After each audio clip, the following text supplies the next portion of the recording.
Hello students. तो आज अपन topic start करने जा रहे हैं kinetic theory of the gases. तो kinetic of theory of gases के अंदर अपन क्या क्या स्टडी करने वाले हैं। काइनेटिक थ्योरी ऑफ गैसेस के अंदर हम 5 टॉपिक की स्टडी करेंगे। पहला टॉपिक रहेगा अपना ideal gas of equation, second रहेगा laws based on ideal gas equation, और थर्ड रहेगा pressure exerted by gases on container walls, fourth रहेगा डिग्री ऑफ फ्रीडम, फिफ्थ रहेगा मीन फ्री पाथ। तो अपन इसको एक बार राइट कर लेते हैं। तो यहाँ पर टॉपिक लगाइए kinetic theory of the gases. Kinetic theory of gases. तो 5 टॉपिक इसमें कवर करने वाले हैं। फर्स्ट टॉपिक रहेगा ideal gas equation. Ideal gas equation, इसके कौन कौन से फॉर्म होते हैं, ठीक है। दूसरा रहेगा laws based on ideal gas, जिस तरह से इसके अंदर डिफरेंट डिफरेंट लॉज होते हैं, Charles law, Boyle's law, Gay Lussac law, Dalton law, इस तरह के जो लॉ होते हैं। 3 नंबर आता है अपने पास के अंदर प्रेशर एग्जर्टेड। ये इंपॉर्टेंट टॉपिक है इस चैप्टर का। Pressure exerted by gases on container wall. तो कंटेनर वाल्स के ऊपर कितना गैसेस, किसी भी गैस को कंटेनर में फिल कर देते हैं, उसको हीटअप करते हैं, तो वो कितना उस पर प्रेशर लगाती है। फोर्थ जो टॉपिक रहेगा वो रहेगा डिग्री ऑफ फ्रीडम। तो डिग्री ऑफ फ्रीडम कितनी होती है किसी भी गैस की, जैसे मोनोएटॉमिक, डायएटॉमिक, तो शॉर्ट में इसको डीओ एफ लिखते हैं। तो इन सब के लिए degree of freedom upon find करेंगे। और लास्ट जो टॉपिक रहेगा वो रहेगा mean free path. Mean free path यानी कि विदाउट कोलिजन पार्टिकल या गैस का कोई भी मॉलिक्यूल होता है वो कितने डिस्टेंस ट्रेवल कर सकता है, या इसकी को बोलते हैं अपन एवरेज टाइम। और इसमें एक कैलकुलेशन करने वाले हैं अपन average time of collision. Average time of collision. तो ये 5 टॉपिक है। अब अपन इसके अंदर क्या करते हैं, सबसे पहले टॉपिक लेते हैं, और वो पहला टॉपिक रहेगा अपना ideal gas equation.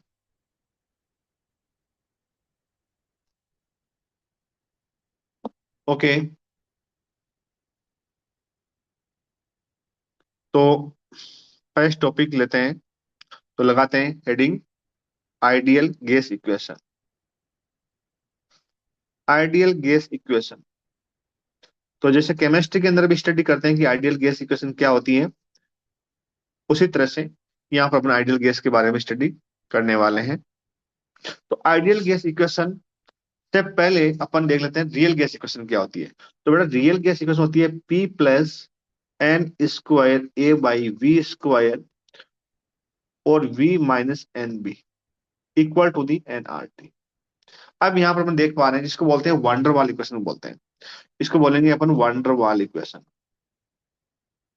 Van der Waals equation बोलेंगे इसको। तो अब रियल केस में इस वंडर वाल इक्वेशन है, ये किस केस के अंदर रियल केस में कन्वर्ट होती है। तो देखते हैं, जब ए की वैल्यू अपने पास में 0 होती है और बी की वैल्यू क्या होती है, बी की वैल्यू 0 होती है। अब यहाँ पर ए क्या है, ए है यहाँ पर attraction repulsion between the molecule. क्योंकि जब रियल में कन्वर्ट करेंगे, यानी रियल गैस कब होगी फॉर, सॉरी, आइडियल गैस कब होगी फॉर आइडियल गैस। ये रियल गैस है अभी हमारे पास में, रियल गैस इक्वेशन। तो आइडियल गैस में कन्वर्ट करते हैं रियल गैस को। तब क्या चाहिए हमको, लो प्रेशर चाहिए और हाई टेम्परेचर चाहिए। तो at low temperature, sorry at low pressure and high temperature, at low pressure and high temperature. तो टेम्परेचर यदि हाई है और और जो प्रेशर है वो लो है, तो जो भी ये रियल गैसेस है behave like a ideal gases. उस केस के अंदर अपने पास के अंदर ये टर्म बन जाते हैं ए जीरो बी जीरो। यहाँ पर जो ए होता है वो होता है attraction and repulsion between the molecule. ये होता है अट्रैक्शन, अट्रैक्शन या repulsion between the molecules, repulsion between the molecules. तो मॉलिक्यूल्स के बिटवीन के अंदर ये अट्रैक्शन या रिपल्जन होता है। और जो बी जो टर्म है वो होता है साइज ऑफ द मॉलिक्यूल, ये होता है साइज ऑफ द मॉलिक्यूल। ये साइज फैक्टर होता है। साइज साइज फैक्टर होता है ना, ये कोई फैक्टर होता है जो साइज को बताता है मॉलिक्यूल की। लेकिन जब आइडियल गैस होती है उस समय जो साइज होती है, यानी बी की वैल्यू जीरो बना दिया, ए की वैल्यू जीरो बना दिया, बी की वैल्यू जीरो का मतलब जो कंटेनर की साइज है, कंटेनर के साइज के कंपेयर के अंदर जो मॉलिक्यूल की साइज है वो बहुत छोटी होती है। इस कारण से यहाँ पर बी का टर्म जीरो आ गया। और ऐसा मानते हैं कि कोई भी गैस के मॉलिक्यूल्स होते हैं, उनके बिटवीन के अंदर कोई भी अट्रैक्शन या कोई भी रिपल्जन फोर्स एक्ट नहीं हो रहा है। इसका मतलब जो एक जो टर्म है वो भी तुम्हारा क्या बन गया, यहाँ पर जीरो बन गया। ठीक है। तो जब ए और बी को दोनों को जीरो बना दिया तो फाइनली इक्वेशन क्या बन गई, यहाँ से तो ये टर्म ए को जीरो पुट करते ही ये टर्म भी तुम्हारा जीरो बन जाएगा, और यहाँ से ये टर्म भी जीरो बन जाएगा। तो यहाँ से बनेगा पी, यहाँ से V equal to the N R T. तो ये होती है अपनी आइडियल गैस इक्वेशन। यहाँ पी फॉर प्रेशर है, वी फॉर वॉल्यूम है, यानी कोई भी कंटेनर लेते हैं अपन, उस कंटेनर का ये वॉल्यूम रहेगा ये। जैसे मान लो कि कंटेनर है, इस कंटेनर के अंदर, इस कंटेनर में कोई गैस फिल कर रखी है। डन। अब इस यहाँ पर जो प्रेशर है वो पी है इसका, और जो टेम्परेचर है टी है। ओके।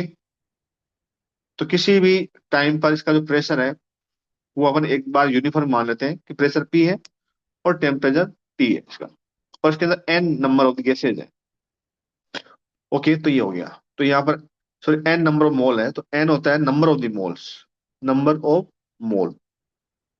और नंबर ऑफ मोल को अपन करते हैं mass upon the molecular weight of the gas, mass upon the molecular weight of the gas. R होता है यूनिवर्सल गैस गैस कांस्टेंट। तो ये होता है यूनिवर्सल गैस कांस्टेंट। अभी बिल्कुल एकदम ये बेसिक है, जो अपन टर्म के बारे में जानकारी ले रहे हैं कि कौन कौन से टर्म क्या क्या रिप्रेजेंट करते हैं। और जो इसकी वैल्यू होती है वो होती है 8.314 जूल बाई मोल केल्विन, ये इसकी वैल्यू होती है। ठीक है। और पी फॉर प्रेशर है, वी फॉर दी वॉल्यूम है। तो अब अपने पास के अंदर ये जो इक्वेशन बनी है, पीवी इक्वल टू एनआरटी, इसके अदर फॉर्म्स क्या बन सकते हैं। यदि इसको अपन नंबर ऑफ मॉलिक्यूल्स के फॉर्म में कन्वर्ट करना चाहिए तब ये इक्वेशन क्या बनेगी। तो अदर फॉर्म करते हैं इसके, other form of ideal gas. तो यदि इसके अंदर जो गैस है उसका टोटल मास अपन एम भी मान लेते हैं कि मास इसका क्या होगा, एम होगा, और total number of the molecules कितने होंगे, एन होंगे। ठीक है। तो देखो यहाँ पर जो नंबर ऑफ मोल्स है उसको ऐसे भी राइट कर सकते हैं, N upon the N A. N A यहाँ पर अवगाड्रो नंबर होगा, एन ए यहाँ पर अवगाड्रो नंबर होगा। तो अदर फॉर्म क्या बन सकते हैं इसके, तो ये बन गया P V equal to the N upon the N A R T. तो P V equal to the, ये एन रहेगा और ये R upon the N A, multiply में टी हो जाएगा। तो अब यहाँ पर आर अपॉन जो एन ए का जो टर्म है उसको लिख सकते हैं के बी, और ये टी रहेगा। तो यहाँ पर जो केबी का जो टर्म जिसको बोल्ट्जमैन कांस्टेंट बोलते हैं, बोल्ट्जमैन कांस्टेंट बोलते हैं, इसको बोलते हैं बोल्ट्जमैन कांस्टेंट।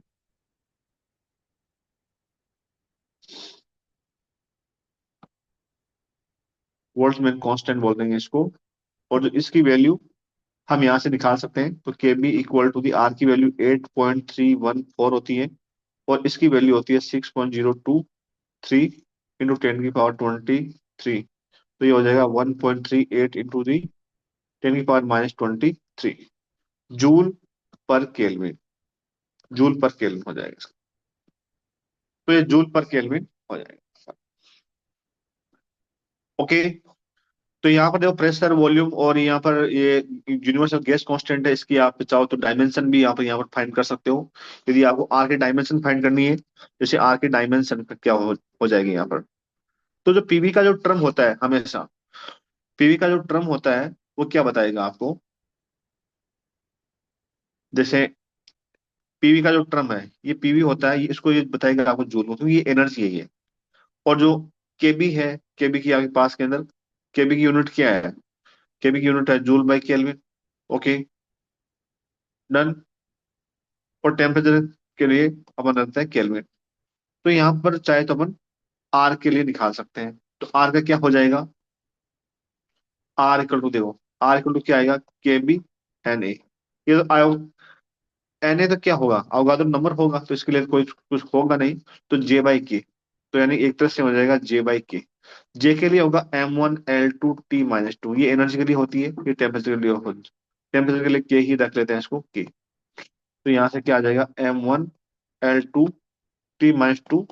K-1। तो इस तरह से यूनिवर्सल गैस कांस्टेंट की अपन वैल्यू फाइंड कर सकते हैं, मतलब कि जो डायमेंशन है वो अपन पता लगा सकते हैं। क्योंकि डायमेंशन भी आना जरूरी होता है, इसका भी क्वेश्चन एग्जाम में बन जाता है। एक फॉर्म तो अपने पास में ये बन गई, पहली फॉर्म तो।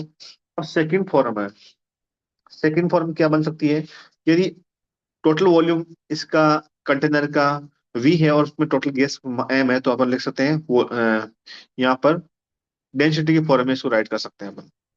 और डेंसिटी फॉर्म में राइट करेंगे तो ये अपन जानते हैं कि डेंसिटी क्या होता है, मास बाई वॉल्यूम होता है यहाँ पर। तो वॉल्यूम क्या आ जाएगा, मास बाई डेंसिटी आ जाएगा। तो यहाँ पर मास बाई डेंसिटी पुट कर दूंगा मैं, equal to the, equal to the, और नंबर ऑफ मॉलिक्यूल्स है उनको पुट कर दूंगा। तो ना अपने पास में स्मॉल एन है, यानी मोल है, मोल होगा mass upon molecular weight RT. तो मोलिकुलर वेट की फॉर्म में अपन निकाल रहे हैं। तो यहाँ से देखो एम और एम तो हो जाएगा कैंसिल आउट, और अपने पास में ये रो, रो जाएगा राइट साइड में, तो rho R T divide by the M. एक फॉर्म ये भी बन जाती है इसकी। तो अनदर फॉर्म है, यानी इसके अंदर क्या होगा कि जो प्रेशर है प्रोपोर्शनल टू दी डेंसिटी के होता है, डेंसिटी बढ़ेगी प्रेशर बढ़ेगा। ओके, अब अपन देखते हैं आइडियल गैस का बिहेवियर किस तरह से होता है। तो आइडियल गैस का बिहेवियर अपन देखते हैं किस तरह से होता है। क्योंकि रियल गैस और डिफरेंट डिफरेंट टेम्परेचर पर उनका टेम्परेचर वर्सेस जो प्लॉट बनाते हैं, तो वो किस तरह से बिहेव करता है। तो बिहेवियर ऑफ गैसेस, यानी एक तरह से डेविएशन है कि डेविएशन किस तरह से होता है इनका।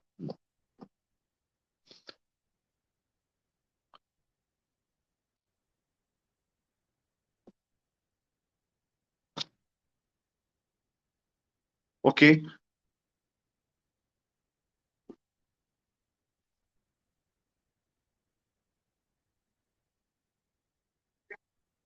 तो यहाँ पर बिहेवियर ऑफ गैसेस की बात हो रही थी। तो गैसेस का जो बिहेवियर होता है, तो इसमें अपन टी वर्सेस वी प्लॉट बनाते हैं। जैसे ये आइडियल गैस है, आइडियल गैस के अंदर जैसे टेम्परेचर आपका कांस्टेंट है, तो भी प्रेशर को वेरी कर सकते हैं इस तरह से। ठीक है, तो यहाँ पर अपन डायरेक्टली पुट कर सकते हैं कि टेम्परेचर कांस्टेंट है एक फिक्स टेम्परेचर के लिए। लेकिन जो रियल गैसेज है उनके प्लॉट इस तरह से नहीं आएंगे। उनके जो प्लॉट है, उनके प्लॉट कुछ इस तरह से आएंगे। जैसे ये काट रही है, यहाँ पे काट रही है, ठीक है, कोई ऊपर जाके काट रही है, तो इस तरह के इनके प्लॉट आएंगे। इनके जो प्लॉट है, ये आइडियल गैस से डेविएशन होता है इनका, आइडियल गैस से डेविएशन आता है। जैसे जैसे टेम्परेचर बढ़ाएंगे, जैसे T1 टेम्परेचर है, T2 टेम्परेचर है, ये T3 टेम्परेचर है। तो T3 टेम्परेचर सबसे लेस है, T1 greater than, T2 greater than T3। तो जैसे टेम्परेचर बढ़ाएंगे वैसे वैसे जो गैस नीचे पास होगी। ओके, अब जैसे अपन यहाँ पर ये बिहेवियर ऑफ आइडियल गैसेज है, ये तो अपन तुम केमिस्ट्री में भी पढ़ सकते हो। अब जैसे बॉयल्स लॉ की बात करते हैं अपन, कि बॉयल्स लॉ क्या होता है। तो बॉयल्स लॉ क्या होता है, बॉयस लॉ होता है कि यदि आपके पास में टेम्परेचर कांस्टेंट है और आइडियल गैस के केस के अंदर, तो अपन जानते हैं कि पीवी इक्वल टू होता है एनआरटी होता है। तो जब टेम्परेचर जब कांस्टेंट रहेगा, तो पीवी इक्वल टू क्या बन जाएगा, कांस्टेंट बन जाएगा। तो पीवी इक्वल टू कांस्टेंट बन जाएगा, उस केस के अंदर जो प्लॉट बनेगा पीवी प्लॉट, वो किस तरह का बनेगा, पी वर्सेस पी, क्योंकि एक तरह से रेक्टेंगुलर हाइपरबोला बन जाता है, ये ऐसा बन गया कि X Y equal to constant बन गया। तो इसका जो प्लॉट होता है कुछ इस तरह से होता है। यदि एक्सपेंशन प्रोसेस हो रहा है तो नीचे की तरफ जाएगा, यदि कंप्रेशन हो रहा है तो ऊपर की तरफ जाएगा। या तो इस तरह से हो सकता है एरो, या फिर एरो इस तरह से भी हो सकता है इसमें। ओके, टेम्परेचर यहाँ पर कांस्टेंट है, यदि इसका अपन प्लॉट बनाते हैं, टी वर्सेस वी बनाते हैं, तो एक कांस्टेंट रहेगा इस तरह से। ओके, स्लोप क्या बनेगी इसकी, इसकी बात करते हैं। स्लोप क्या बनेगी, तो स्लोप की जो वैल्यू होती है वो होती है पी बाई बी आएगी एक तरह से। तो स्लोप पी बाई बी होगी, क्योंकि पी वर्सेस बी है, जैसे वाई बाई एक्स होता है। तो ये डीपी अपॉन डीबी होता है इस तरह से। तो स्लोप की अपन वैल्यू यहाँ पर देखें, तो इसको डिफरेंशिएट कर दीजिए इसको यहाँ से। तो P D V plus B, D P equal to zero आ जाएगा।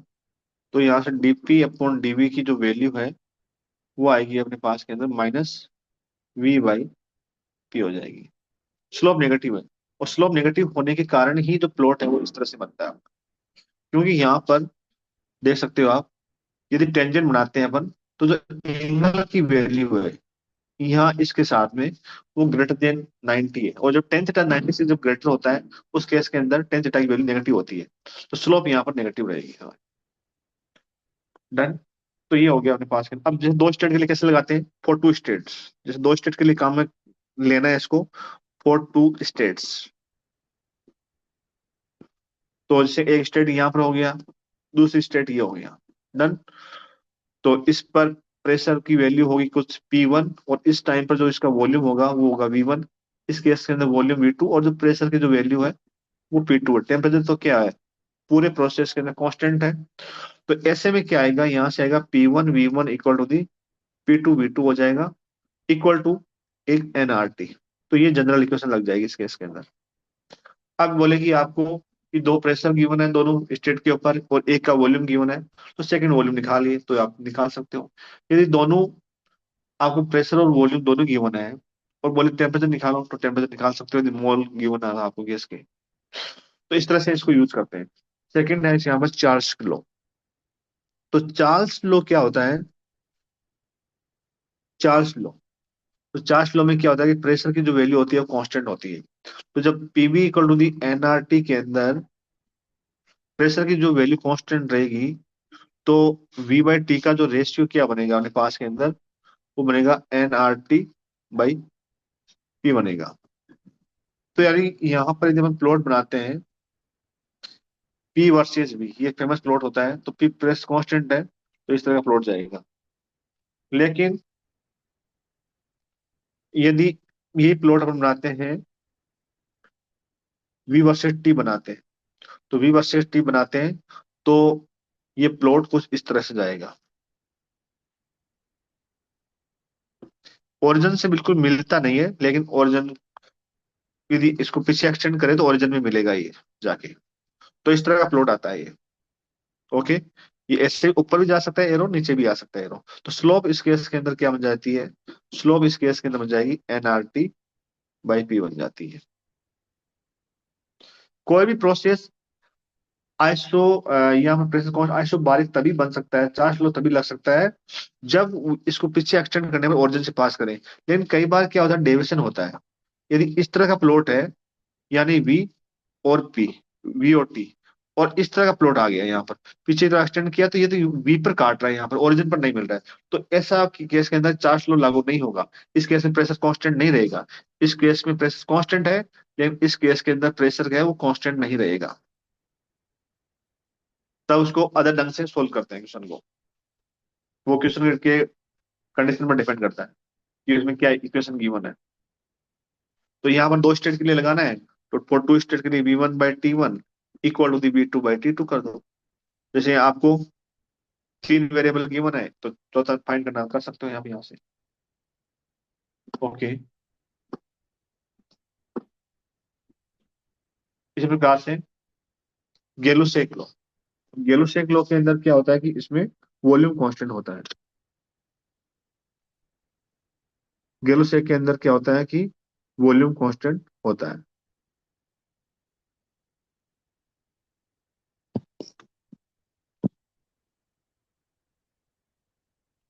तो थर्ड नंबर लगाइए आप, गेलुसेक लो।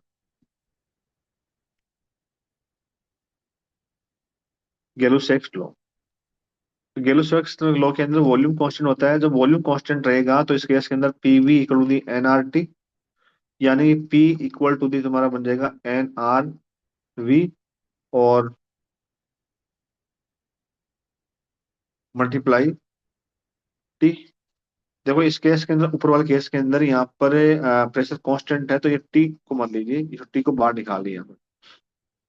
स्लोप की जो वैल्यू है वो एन आर बाई वी बनेगी,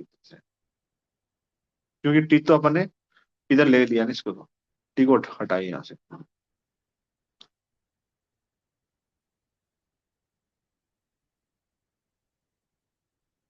टी को हटा दीजिए। ओके, तो ये एन आर बाई पी बन जाएगा। Okay, done. इस प्रकार से स्लोप की जो वैल्यू है यहाँ पर एम, जिसको बोलते हैं एन आर बाई वी हो जाएगी।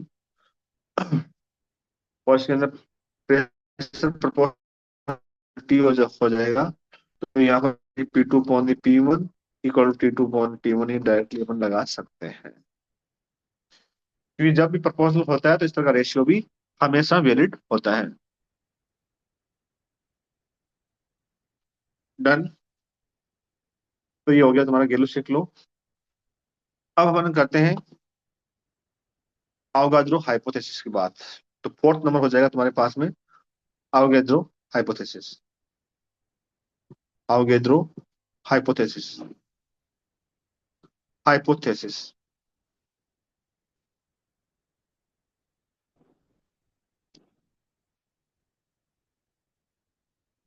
तो इसमें क्या होता है कि अवगाद्रो हाइपोथेसिस के अकॉर्डिंग क्या होता है कि every gas contain equal number of molecule in equal volume at same temperature and pressure.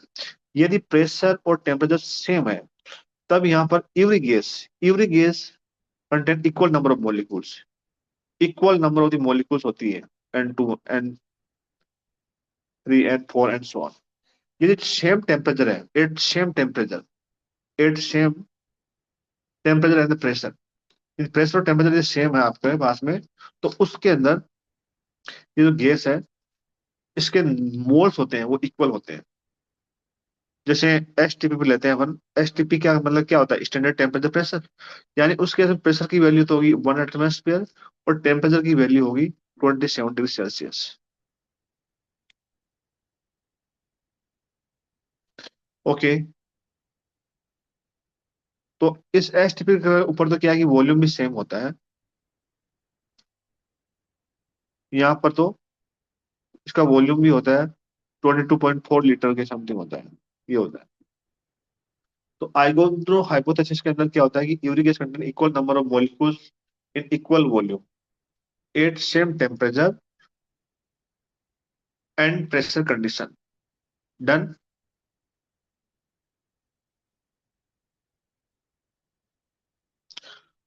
अब होती है डाल्टन लॉ। फिफ्थ नंबर आएगा अपने पास में डोल्टन लॉ। तो डोल्टन लॉ में क्या होता है कि किसी भी कंटेनर के अंदर गैसेस का मिक्सर है, तो गैसेस का मिक्सर है गैसेस का मिक्सचर है किसी कंटेनर के अंदर, यहाँ पर नंबर ऑफ गैसेस है।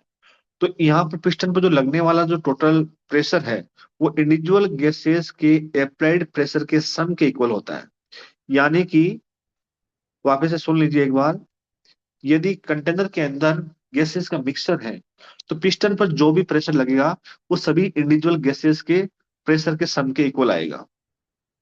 तो जितना प्रेशर लगा, जैसे P1 P2 P3 P4 and so on plus Pn, इस तरह से आएगा। वॉल्यूम सभी गैसेस के लिए अवेलेबल सेम है, तो टोटल वॉल्यूम वी है, तो पूरा गैस के मॉलिक्यूल वी वॉल्यूम के अंदर मोशन कर सकते हैं। तो बोथ साइड में इसको मल्टीप्लाई कर दीजिए वी से। तो इस तरह से P1 P2 वी, मैं ज्यादा टर्म राइट नहीं करके और इसको जल्दी लिख रहा हूँ। तो पीवी इक्वल टू क्या हो जाएगा, एनआरटी हो जाएगा। अब टेम्परेचर भी सेम है, तो एनआरटी से तो अपना जो टर्म है आर और टी तो सब में कॉमन रहेगा, जैसे कि एनआरटी में पुट कर देता हूँ उसके अंदर, तो N1 RT और प्लस N2 RT, क्योंकि सभी का टेम्परेचर सेम है। ओके, तो टी इक्वल टू, तो यहाँ से एन इक्वल टू क्या आ जाएगा, N1 + N2 + N3 and so, ये total number of the molecules आ जाएंगे। ठीक है।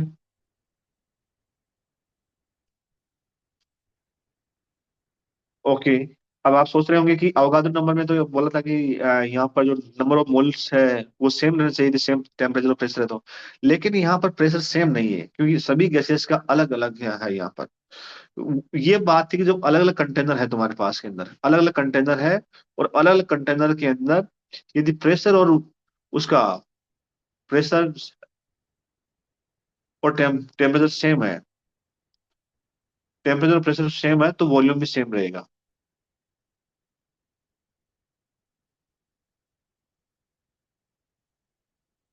यानी कि यहाँ पर वॉल्यूम भी सेम है, टेम्परेचर भी सेम है, प्रेशर भी सेम है, मतलब ऊपर वाले के अंदर, या नहीं। तब उस केस में ही ओनली अपन ये कर सकते हैं। तो जब आप भी जानते हो, जब सभी चीजें इक्वल हो गई, तो इक्वेशन नंबर ऑफ मॉलिक्यूल अपने आप से सेम होंगे, क्योंकि पी भी इक्वल टू एनआरटी होता है, जब पी सेम है, वी सेम है, टी सेम है, तो सेम कंडीशन के ऊपर जो नंबर ऑफ जो मोल्स है वो अपने आप से सेम हो जाएंगे। तो इक्वेशन से उसको वेरीफाई भी कर सकते हैं अपन। डन। तो ये हो गया तुम्हारे पास में नंबर ऑफ दी मोल हो गया। तो टोटल मोल क्या आएगा, जितने भी गैसेस है उनके इंडिविजुअल मोल के सम के इक्वल आएगा। अब फ्रैक्शन ऑफ द मोल क्या होते हैं, फ्रैक्शन ऑफ द मोल, तो फ्रैक्शन ऑफ मोल्स, इसमें कुछ टर्म्स होते हैं, उनको हम स्टडी करते हैं, ये इंपॉर्टेंट है काफी। ये डोल्टन लॉ काफी इंपॉर्टेंट है, इसके अंदर मिक्सर की सीपी और सीवी निकालने के लिए भी आता है, जो काफी इंपॉर्टेंट है। तो जैसे कि X1 में किसी गैस वन का मोल फ्रैक्शन गाइड करता हूँ, तो N1/N, यानी कि उस गैस के moles upon the total moles आ जाने चाहिए। इसी प्रकार से किसी पी गैस के लिए, यानी पी कोई नंबर है, जैसे कोई 10 गैस है तो 8 नंबर, 7 नंबर, तो इस प्रकार से NP/N ही हो जाएगा। ओके, तो हम जानते हैं कि यहाँ से N1 की जो वैल्यू होती है वो आती है P1V, वॉल्यूम सेम है, अपॉन दी RT। इस प्रकार से N टोटल के लिए PV कर दी RT। तो यहाँ से मेरे पास में जो X1 आएगा, वैल्यू पुट करते हैं तो देखते हैं V/RT तो कैंसिल आउट हो जाएगा, P1/P, यानी प्रेशर का जो पार्शियल प्रेशर है उनका रेशियो रेशियो है वही मोल फ्रैक्शन के बराबर होता है। अब यदि यहाँ पर टोटल मास की बात करें अपन, टोटल मास कितना होता है, तो टोटल मास गैस का होता है M, और वो सभी गैसेस के मास के सम के बराबर आएगा। तो इस प्रकार से मैंने M1 + M2 + M3 + M4 and Mn कर दिया। डन। और सभी की जो डेंसिटी है वो रो 1, रो 2, रो 3, रो 4 एंड सो ऑन। ठीक है, तो यहाँ से हो जाएगा रो V इक्वल टू दी होगा रो 1V प्लस रो 2V, रो 3V प्लस रो N V। तो यहाँ से रो तो अलग अलग है लेकिन वी सेम है, तो रो 1 plus row 2 plus row 3 and this so plus N। तो ये होगी डेंसिटी। तो जब कभी भी पूछे आपको कि डेंसिटी कितनी होती है, आपको मिक्सर की डेंसिटी गिवन है, तो डेंसिटी का सिंपल आप एडिशन कर दो, तो वही उसकी डेंसिटी निकल जाएगी। ओके, अब मिक्सर के लिए निकालते हैं, फॉर मिक्सचर। यदि आपके पास में गैसेस का मिक्सचर है, तो उनके लिए सीपी और सीवी की वैल्यू कैसे निकलती है। तो अपन जानते हैं कि इंटरनल एनर्जी होती है, तो इंटरनल एनर्जी क्या होगा, इंटरनल एनर्जी पहले गैस की, दूसरी गैस की, तीसरे की, एंड सो ऑन। तो इंटरनल एनर्जी का जो फॉर्मूला होता है वो होता है NCV/ΔT होता है। ये अपन चेंज को लेके यहाँ पर किया जा रहा है, तो चेंज को लेके भी कर सकते हैं, तो N1CV1 ΔT plus N2CV2 ΔT and so. तो अब देख रहे हो, यहाँ पर सीवी का टर्म कैंसिल, ΔT का टर्म कैंसिल, तो एन की वैल्यू यहाँ पर सीवी क्या आ जाएगा, तो सीवी जो टर्म है वो बनेगा N1CV1 plus N2CV2 plus N3CV3 divide by the N हो जाएगा। तो ये हो जाएगा मिक्सर के लिए। सिमिलरली सिमिलरली अपन सीपी के लिए भी अपन पुट कर सकते हैं, तो सीपी क्या हो जाएगा मिक्सर के लिए, ये मिक्सर का है एम फॉर मिक्सचर। तो यहाँ से N1 CP1 plus N2 CP2 plus N3 CP3 and so on divide by the N हो गया। डन। तो गामा क्या हो जाएगा? तो गामा अपन जानते हैं सीपी में सीवी का रेशियो होता है, तो CPM divide by the CVM। तो ये हो गया मिक्सर के लिए गामा।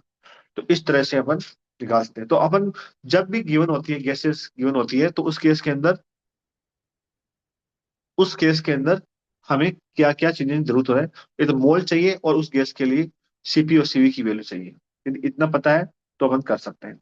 अब इसमें एग्जाम्पल लेके देखता हूँ कि यहाँ पर एग्जाम्पल ले लेते हैं, क्वेश्चन लेते हैं इसमें।